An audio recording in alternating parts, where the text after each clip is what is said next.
Lina s'est associée avec Flammarion pour créer ce super recueil de témoignages. Il suffit d'écouter les femmes, tiré du discours de Simone Veil lors du projet de loi sur la légalisation de l'avortement. Ce recueil reprend le travail de Lina qui a collecté le témoignage de 74 femmes sur leur avortement donc illégal effectué entre 1950 et 1975.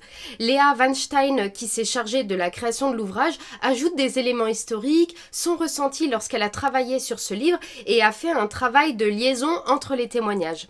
J'ai vraiment adoré ce livre car il est très vrai, très brut, sincère et unique.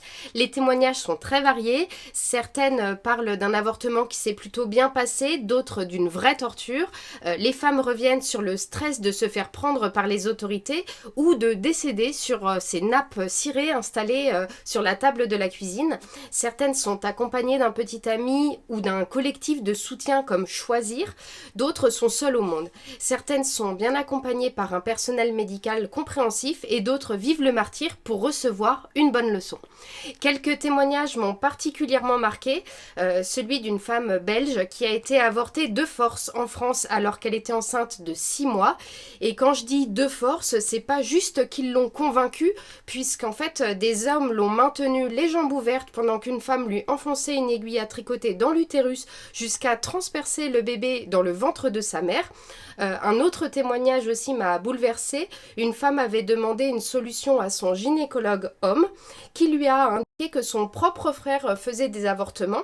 Elle s'est donc rendue chez lui et heureusement cette femme était accompagnée de son petit ami car le frère en question violait les femmes qui se rendaient chez lui et ces victimes ne pouvaient pas porter plainte puisqu'elles étaient déjà dans l'illégalité. Donc le gynécologue et son frère organisaient des guet-apens pour violer des femmes de 16 ans en détresse. Évidemment, ce sont les témoignages les plus choquants, mais d'autres sont plus légers, certains plus timides. La diversité des récits fait vraiment la force de ce livre. Certaines femmes reviennent aussi sur les possibilités d'avorter à l'étranger, en Suisse, aux Pays-Bas ou en Angleterre, avec à nouveau l'association Choisir qui, à l'époque, accueillait ces femmes et les aidait dans leur démarche. Il y a aussi les proches des victimes qui témoignent, les victimes qui ne s'en sont pas sorties, donc le témoignage des sœurs ou des filles qui reviennent sur l'événement tabou. On a aussi le témoignage de certains hommes accompagnateurs et d'autres du secteur médical qui proposaient des avortements.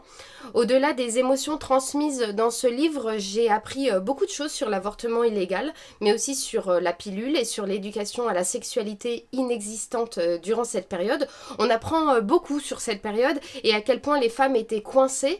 Par exemple, une femme expliquait qu'elle avait subi 8 avortements avant ses 32 ans, car son mari refusait qu'elle prenne la pilule par peur qu'elle ait des relations extra-conjugales. L'avortement était aussi la conséquence d'une emprise des maris sur le corps de ces femmes. Je peux en parler des heures parce que je l'ai vraiment dévoré. En plus, il est pas long, il fait 250 pages, donc il se lit assez rapidement. Et chaque témoignage fait, on va dire 3 ou 5 pages maximum, donc il peut se picorer. C'est un livre que je recommande vraiment fortement aux femmes et aux hommes pour qu'on se rende toutes et tous compte de l'évolution des droits des femmes durant les années, depuis les années 50 et comprendre à quel point il est précieux de garder notre système de protection des femmes qui est le triptyque éducation à la sexualité, pilule et droit à l'avortement. Un dernier mot, aujourd'hui l'avortement est strictement interdit dans encore 24 pays et autorisé dans 49 uniquement si c'est pour des questions de santé.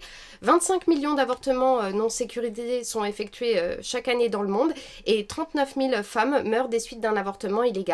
En France, l'avortement est autorisé jusqu'à 14 semaines de grossesse, il est gratuit et anonyme. Pour toute question, vous pouvez vous renseigner auprès du planning familial, de votre médecin traitant, de votre gynécologue ou à l'hôpital.